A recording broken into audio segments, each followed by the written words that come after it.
L'infini. Quand on y réfléchit, on se rend vite compte qu'il dépasse notre perception. L'infini est incompréhensible, et si je devais le représenter, il serait probablement transparent. En réalité, il me fait peur.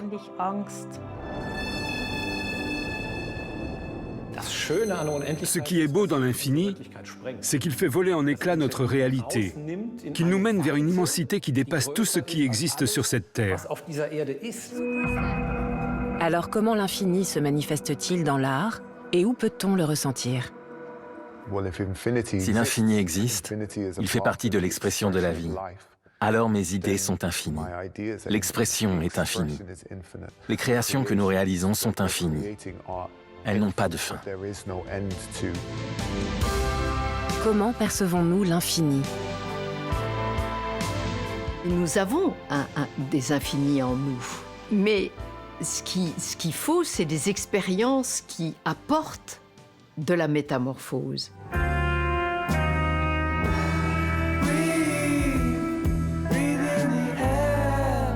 À Cologne, une grande exposition de Yayoi Kusama, superstar japonaise de l'art, montre comment on peut percevoir l'infini.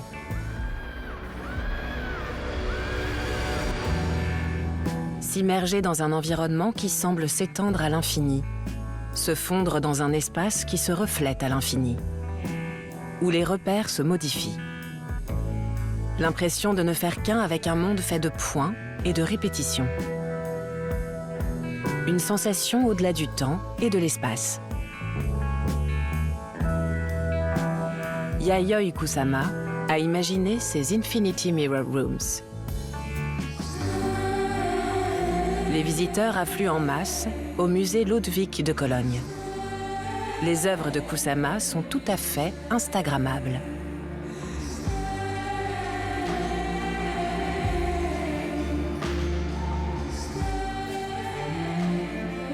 Peu d'artistes féminines dans l'histoire ont acquis un statut aussi emblématique que cette japonaise âgée de 97 ans.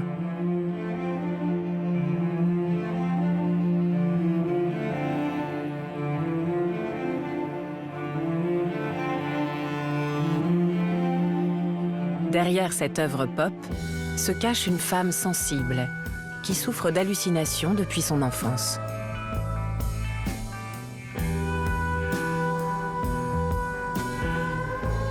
Elle voit les contours s'estomper et elle-même et le monde qui l'entoure se dissolvent en une infinité de points.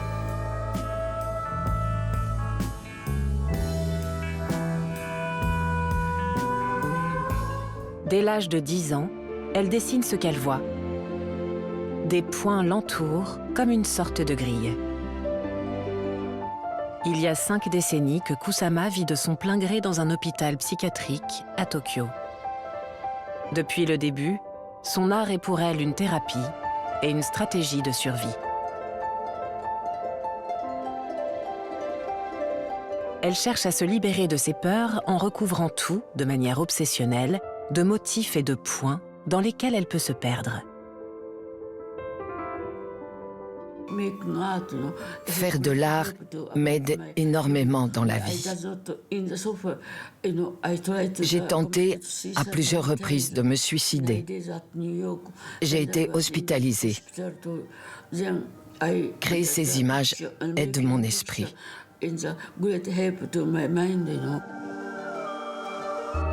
Ce cube aux parois miroitantes abrite aussi une Infinity Room. La lumière du soleil traverse les vitraux. On peut s'y perdre, avec un effet psychédélique.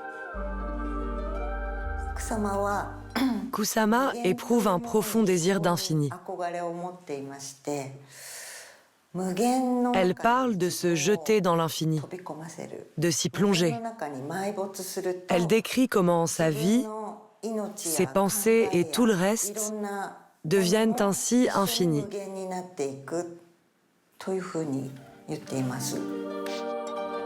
La petite Kusama a grandi dans une grande pépinière. Toute sa vie, elle restera fascinée par les plantes qu'elle dessine et peint dans une infinité de variations.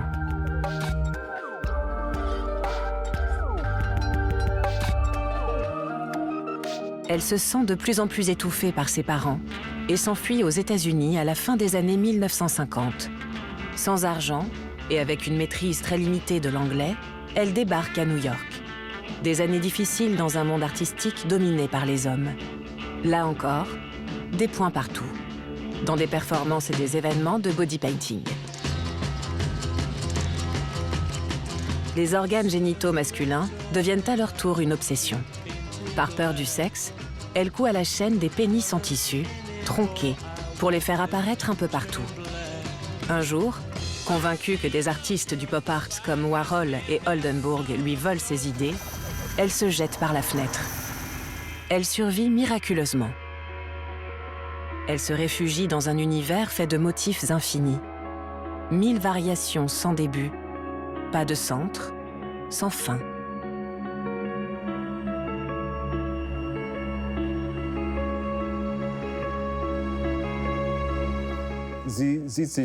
Elle se perçoit comme participant à l'infini de l'univers.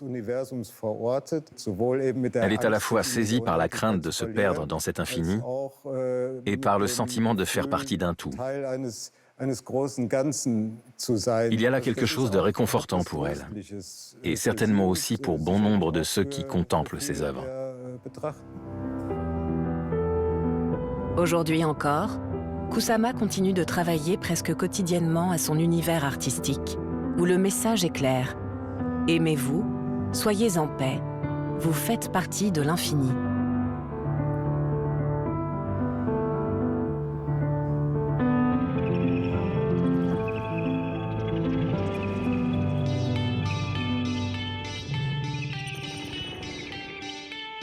Mais l'infini, qu'est-ce que c'est au juste?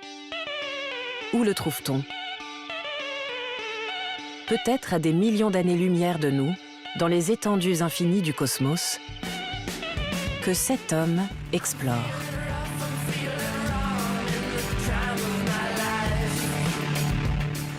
Ce qui est fascinant, c'est que l'infini peut naître du fini lorsqu'un trou noir se forme à la suite de l'effondrement d'une étoile. Nous savons que des trous noirs se forment, mais nous ne savons pas si à l'intérieur, il y a vraiment cet infini, ou s'il y a encore d'autres phénomènes qui entrent en jeu. Heino Falke est en quête de sens.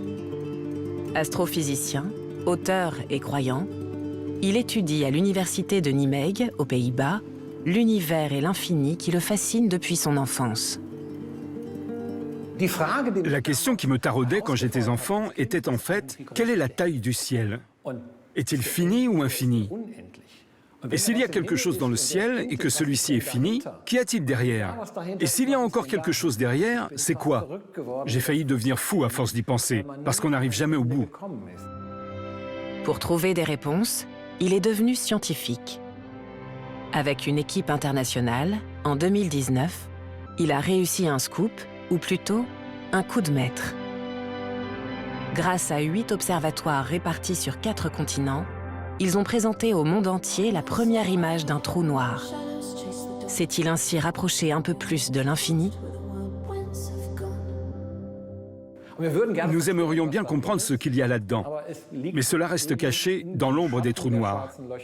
La grande question est la suivante.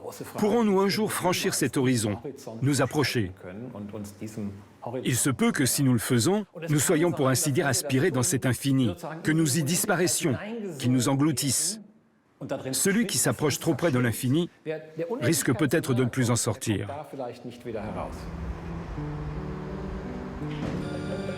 Mais Falke n'est pas seulement un scientifique. Il écrit des ouvrages spécialisés dans lesquels il explore les origines de notre univers et ce que pourrait devenir l'humanité. Quand on est curieux, comme un enfant, on ne cesse de poser des questions. La curiosité est la seule chose qui soit véritablement infinie. Elle nous pousse toujours plus loin, jusqu'à atteindre les limites de notre savoir. Les limites de notre savoir actuel sont fixées par notre univers, dont l'immensité nous met au défi.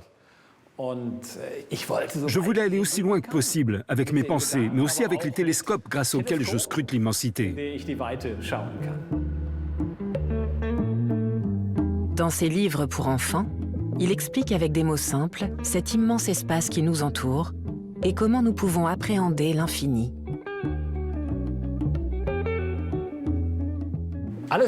Tout dans notre monde est fini. Il a un commencement, il a une fin, c'est un espace que nous pouvons appréhender. L'infini se situe au-delà de notre expérience, ce qui signifie que l'infini reste le fruit de notre imagination. Il se peut qu'une autre infinité nous attende au-delà de l'univers, au-delà du Big Bang. Mais nous ne le saurons jamais, du moins pas dans ce monde.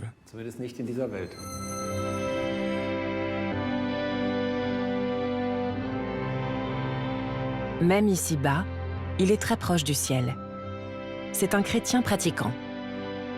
Dans sa ville natale, Cologne, il exerce également la fonction de prédicateur laïque. Pour lui, la science à elle seule ne peut pas répondre à toutes les grandes questions. Pour moi, ces moments où l'espace s'ouvre, avec ce regard vers l'infini, sont souvent des moments de silence, où je peux me recueillir dans la prière, et où je me sens alors véritablement en communion avec le grand tout. L'infini touche alors aussi à un monde spirituel, car c'est dans nos esprits qu'il se produit. En science, l'infini n'est donc pas un objet que l'on puisse cerner de manière définitive. Selon Heino Falke, il existe avant tout dans notre imagination, dans ce qui nous anime, nous inspire et nous rend heureux. La science, l'art et la foi se nourrissent également de cette fascination, de cette inspiration, de cette curiosité, de cette capacité qui est la nôtre, à nous, les humains, de penser plus loin et de voir plus loin, de dépasser les horizons, ce qu'une pierre ou un télescope ne peuvent pas faire, alors que nous, oui.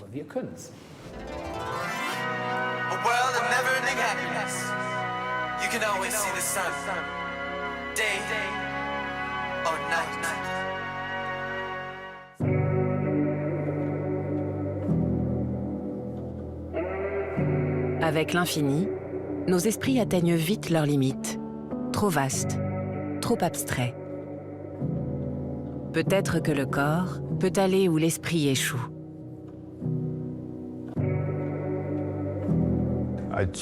Profondément, au fond de mon cœur, je pense que le corps physique est infini dans son expression. Absolument tout est possible avec le corps physique. Il nous reste à découvrir tout cela.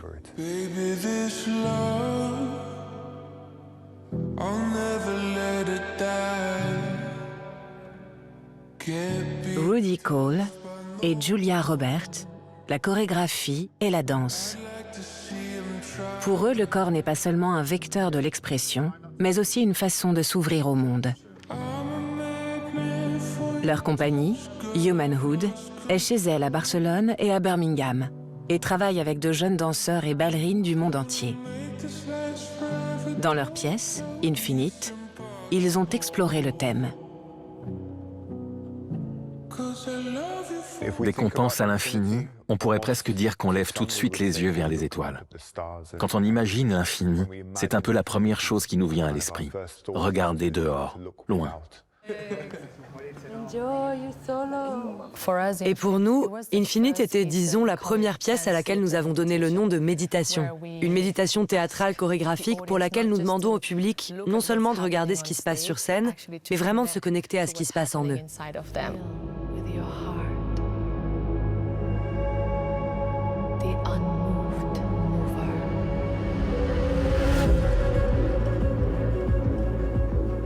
Leur spectacle approche l'infini non pas théoriquement, mais comme une expérience, à travers une sorte de méditation dansée.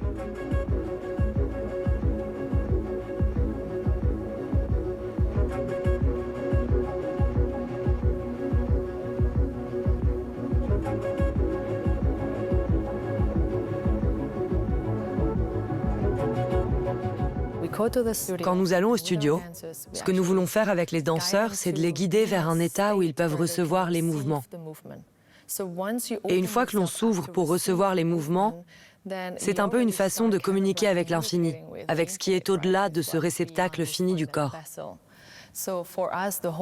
Donc pour nous, toute la démarche artistique consistait à devenir les récepteurs de ce que l'infini nous envoie. Et c'est pour cela que ce parcours, qu'il s'agisse d'idées ou de mouvements ou de notre façon de chorégraphier, de composer dans l'espace, tout ça se produit à partir de cet état d'écoute et de réception.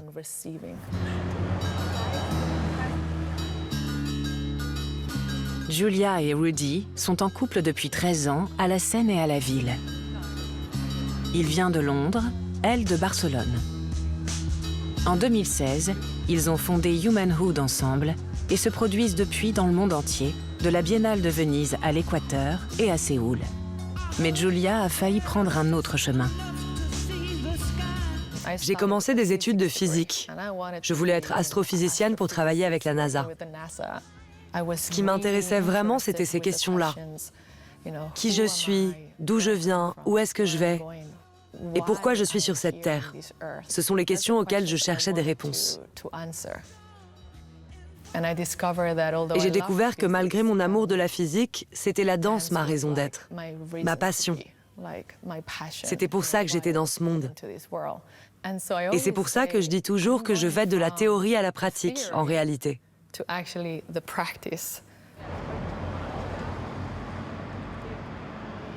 Le théâtre d'Aachen. Julia et Rudy sont en tournée en Europe avec leur nouveau spectacle, Vortex.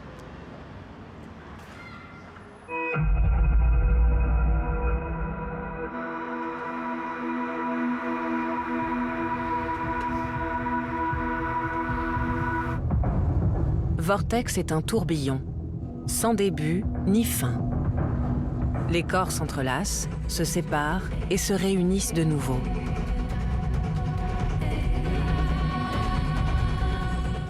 Dans nos productions, dans nos pièces, il y a toujours des moments où les danseurs peuvent improviser librement sur scène. Et dans l'improvisation, on s'ouvre vraiment à une acceptation spontanée. On en vient à ressentir le mouvement spontané qui se produit en passant par le corps. On se laisse surprendre par ce que notre corps exprime. Et dans ce processus, nous voulons amener les danseurs à ressentir le caractère unique de leur propre physicalité et à sentir que l'infini les traverse, dans cette surprise de tout ce que le corps peut exprimer.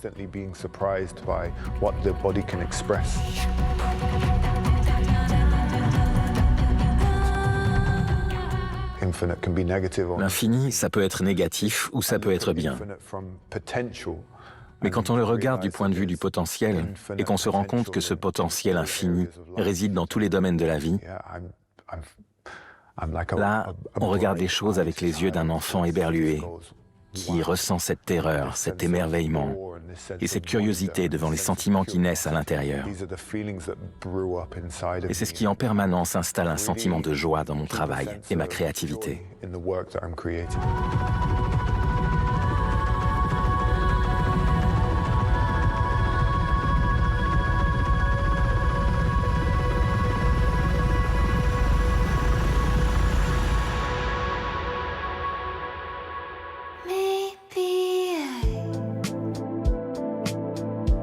L'artiste suisse Isabelle Krieg perçoit l'infini plutôt comme une menace. Pourtant, elle tente de le rendre visible avec un 8 couché composé de 400 œufs d'autruche exposés dans cet ancien couvent de Turgovie, en Suisse. Elle fait voler en éclats les limites de l'espace muséal.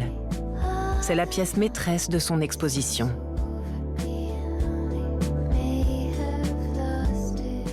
Le 8 couché, le signe de l'infini, qu'on ne peut jamais voir dans son intégralité, c'est en fait l'essence même de l'infini. Nous ne pouvons pas le comprendre, c'est quelque chose qui nous échappe. Et c'est cette incapacité à l'appréhender que je mets en évidence en faisant en sorte que ce symbole de l'infinité quitte l'espace et qu'on ne puisse jamais le voir en entier.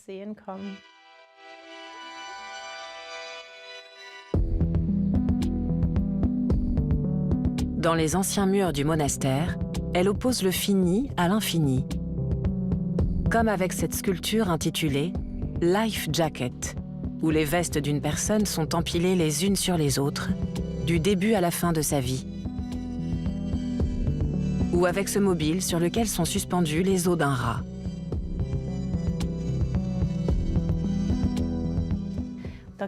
Il s'agit du caractère éphémère de tout être vivant. Il tourne à l'infini. Le cercle est lui aussi infini.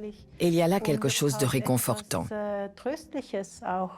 Je pourrais imaginer que l'âme d'un animal se déplace ainsi, tout en douceur. Et ça a aussi quelque chose de musical, car les petits os sont alignés comme des notes. Et je les ai laqués en noir comme un piano à queue.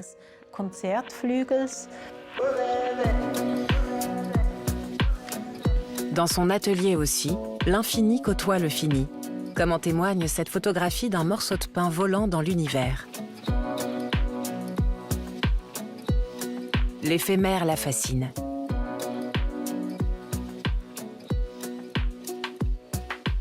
Ces dessins, réalisés avec du cacao dans des tasses, ne sont pas faits pour durer éternellement. Et elle utilise régulièrement des œufs. C'est un symbole de vie, du commencement de la vie, de la fertilité, mais aussi de l'infini, car il a une forme infinie, tant à l'intérieur qu'à l'extérieur. D'un point de vue religieux, c'est aussi un symbole de la résurrection et de la vie éternelle.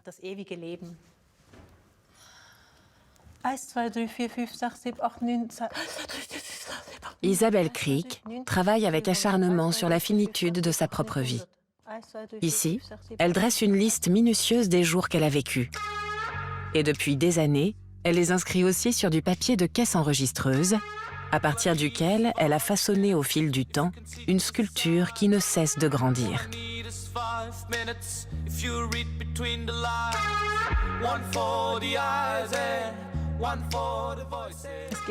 En réalité, il s'agit plutôt de la fugacité de ma propre existence qui m'a toujours fait très peur, même quand j'étais enfant.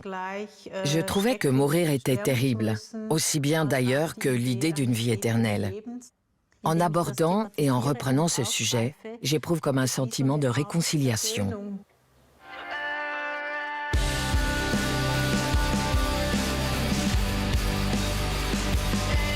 L'œuvre s'appelle « Découvrir le monde ». Elle intègre dans son quotidien une représentation de la carte du monde. Elle veut ainsi attirer l'attention sur la menace qui pèse sur notre planète. Les ressources ne sont pas inépuisables. Et ce n'est pas dans la foi qu'elle va trouver l'espoir d'un monde meilleur, bien qu'elle ait été élevée dans la religion catholique. La finitude m'est certainement plus accessible parce que nous y sommes tous soumis. Tout ce qui touche à l'infini me semble si incompréhensible. C'est difficile à imaginer que quelque chose puisse n'avoir ni début ni fin. Je crois que l'univers n'est pas infini. Il y a bien eu un début et il finira bien par y avoir une fin.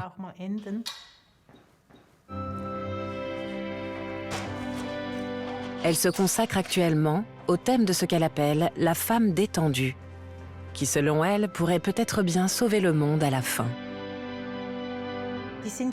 Elles sont dans un état de relaxation totale.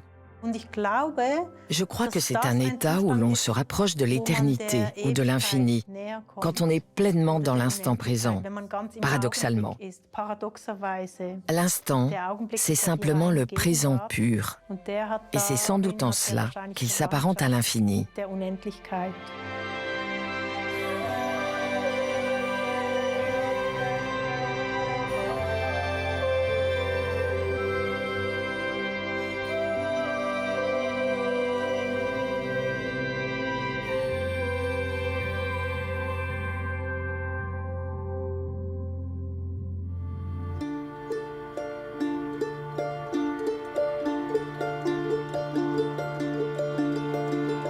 Parfois, l'infini peut bel et bien naître de l'intensité d'un seul instant.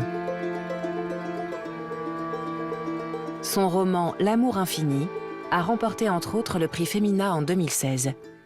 L'écrivaine franco-suisse Guylaine Dunant se demande comment peut naître un amour infini.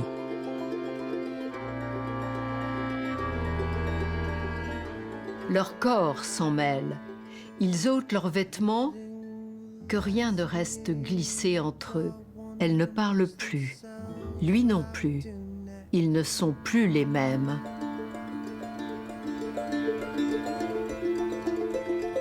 L'histoire se déroule à Tenerife en 1964. Guylaine Dunant raconte la rencontre de deux inconnus, Nathan et Louise. Ce n'est pas le coup de foudre. Et pourtant, en l'espace de quelques jours, une grande proximité va s'installer entre eux. Effectivement, c'est une histoire qui se noue sur 3 jours. 3 jours, c'est très court dans leur vie, mais ils partagent des expériences uniques, absolument assez extraordinaires. L'autrice puise son inspiration dans la nature. Le décor idéal pour son histoire d'amour, qui commence lors d'une promenade sur l'île. Un paysage façonné par le feu et le temps. Enfin, ces espèces ont des millions d'années, donc elles placent tout de suite Nathan et Louise dans une atemporalité. Alors là, vraiment un infini. Il y a toujours cette dimension d'un temps beaucoup plus profond que la propre vie qu'on a. Et donc, du coup, ça s'ouvre en soi. Ce paysage éveille en eux des souvenirs oubliés. La guerre, la fuite, leur partenaire. Partager doucement ce qu'ils ont vécu les rapproche. Guylaine Dunant laisse leur voyage d'exploration commune se dérouler comme au ralenti. Il prend une pierre, il la sort, il l'observe, il la replace à un endroit précis. J'aime choisir des mots pas compliqués, mais des mots denses, très sensitifs, très sensuels, qui fait que le lecteur, il peut l'incarner, il peut la sentir et la prendre, lui. Guylaine Dunant recrée des instants fragiles avec une grande sensibilité. Pour elle, dans le processus d'écriture, il y a quelque chose d'infini. Je vis pas pour écrire, c'est écrire qui me donne la vie, parce que ça me donne un souffle, parce qu'il y a de l'infini dans l'art. Et donc, travailler à cet infini, c'est gagner en soi. Travailler à cet art, c'est de mettre un tout petit peu les doigts dans ce qui peut être infini.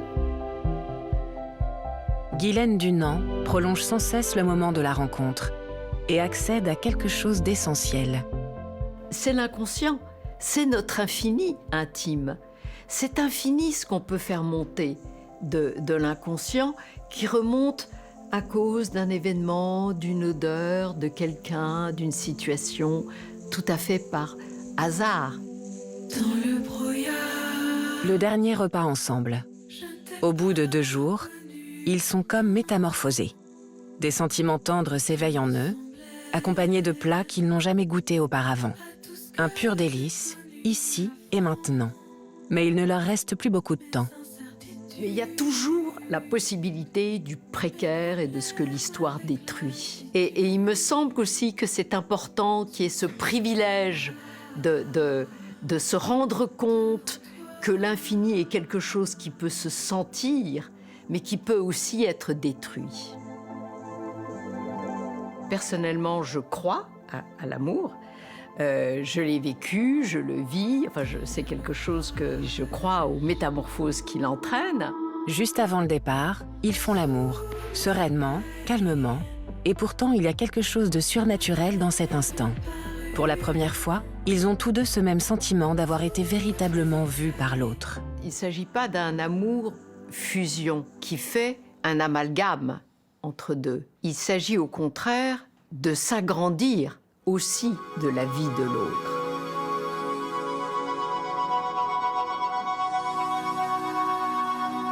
Ce qui s'est passé en eux ne s'éteint pas, ne va pas s'éteindre. Et ça, dans le livre, à différents moments, j'insiste pour le faire sentir, d'être capable d'ouvrir l'autre, combien c'est fondamental. Et combien ça ouvre soi-même à l'infini. Ça, pour moi, c'était une chose essentielle. Un amour profond, c'est là aussi que l'infini peut se révéler.